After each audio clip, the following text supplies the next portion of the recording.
May nagtanong sa atin mga lods, pwede ba daw maalatin pa o gawing itlog maalat yung mga SP?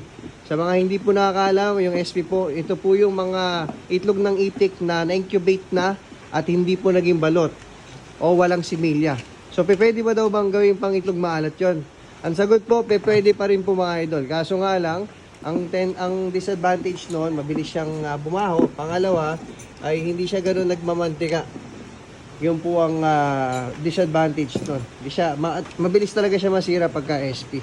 So, hindi naman siya nabebenta ng mahal talaga, ng mahal na halaga yan. Dahil nga, syempre, laon na yung itlog. At saka, pagka nilubog natin yan sa putik na may kasamang asin, kailangan pa ulit i-candling ulit yan para matanggal talaga lods yung mga penoy. Kasi meron pa rin talagang mapipenoy dyan.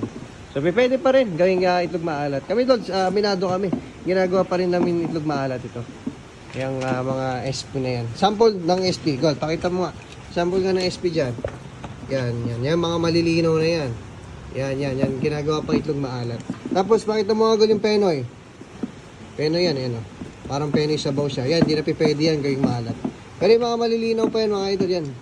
Pwede pa itlog maalat yan. Kailangan po mga idol. Maraming salamat po.